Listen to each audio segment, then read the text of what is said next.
নমস্কার বন্ধুরা, তিয়াশাস রেসিপিতে সকলকে স্বাগত জানাই। বসন্তের শেষ আর গরমের শুরু, আর ঠিক এই পর্যায়ে আমাদের নানা রকমের অসুখ লেগেই থাকে। তাই এই সময় আমাদের হালকা পাতলা তরকারি খাওয়াই ভালো। আর এই সময় প্রচুর পরিমাণে সজনের ডাঁটাও পাওয়া যায়। তাই আজ আমি সজনের ডাঁটা আলু বড়ি দিয়ে একটা দুর্দান্ত স্বাদের নিরামিষ রেসিপি আপনাদের সামনে শেয়ার করতে এসেছি। আর রেসিপিটা আমি নামমাত্র তেল মশলায় বানিয়ে দেখাবো, যেটা গরম গরম ভাতের সঙ্গে খেতে অত্যন্ত সুস্বাদু লাগে। বানানো তো খুবই সহজ, দেখলে যে কেউ বানিয়ে নিতে পারবে। তাহলে চলুন আর দেরি না করে রেসিপিটা দেখে নেওয়া যাক। রেসিপিটা তৈরি করার জন্য গ্যাস অন করে একটা পাত্রের মধ্যে বেশ কিছুটা গরম জল বসিয়ে দিয়েছি। এবার এই গরম জলের মধ্যে হাফ চামচ পরিমাণ নুন দিয়ে দিচ্ছি। তারপর কেটে ধুয়ে রাখা সজনের ডাঁটা দিয়ে দিচ্ছি। বা সজনের ডাঁটাটা দিয়ে নুন জলের সঙ্গে ভালো করে মিশিয়ে নিচ্ছি। তারপর একটা ঢাকনা লাগিয়ে 2-3 মিনিট মতো ভাপ দিয়ে নেব। ততক্ষণে আমি একটা বাটির মধ্যে হাফ চামচ পরিমাণ নুন দিয়ে নিচ্ছি আর হাফ চামচ পরিমাণ হলুদের গুঁড়ো দিয়ে দিচ্ছি। তারপর অল্প পরিমাণে জল দিয়ে এই নুন আর হলুদের গুঁড়োটাকে ভালো করে মিশিয়ে রেখে দিচ্ছি। এদিকে আমি ঢাকা দিয়ে 2-3 মিনিট মতো ডাঁটাটাকে ভাপে সেদ্ধ করে নিয়েছি। এবার এটাকে তুলে নিচ্ছি।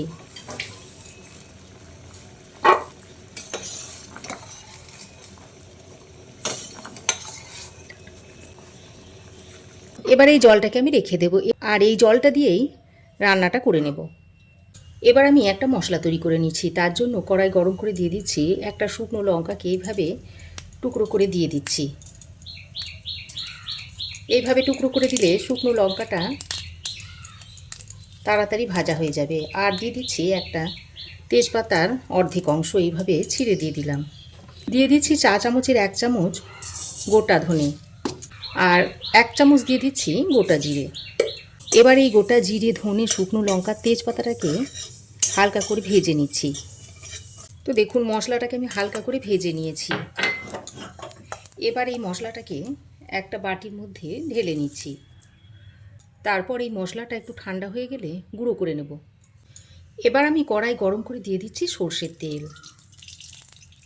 এবার তেলটা ভালোভাবে গরম হয়ে এলে কয়েকটা ডালের বড়ি এর মধ্যে দিয়ে দিচ্ছি। এখন গ্যাসের ফ্লেমটাকে হাইতে করে এই ডালের বড়িগুলোকে ভেজে নিতে হবে। আপনারা যে কোনো ডালের বড়ি এখানে ব্যবহার করতে পারেন। তো অনবরত নেড়ে চেড়ে হাই ফ্লেমে এইভাবে ডালের বড়িগুলোকে ভেজে নিতে হবে।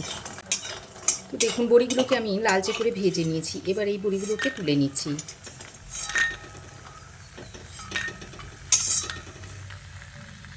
বড়ি ভেজে তুলে নেওয়ার পর ওই তেলের মধ্যে দিয়ে দিচ্ছি একটা তেজপাতা, হাফ চামচ মতো দিয়ে দিচ্ছি কালো জিরে। ফোড়নটা কিছুক্ষণ ভেজে নিয়ে এবার আমি এর মধ্যে দিয়ে দিচ্ছি কেটে রাখা আলু।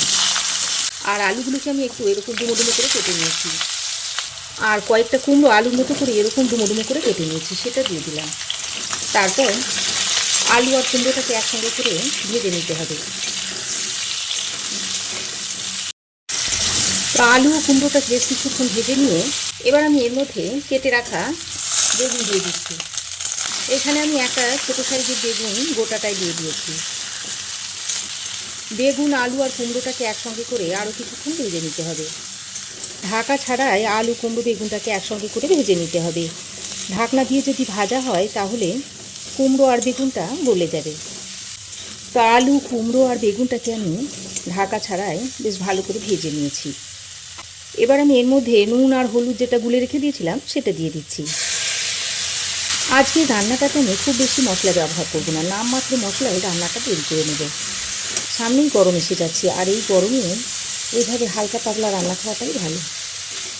বেগুন, আলু, কুমড়োর সঙ্গে ভালো করে নেড়ে চেড়ে মিশিয়ে নিয়েছি।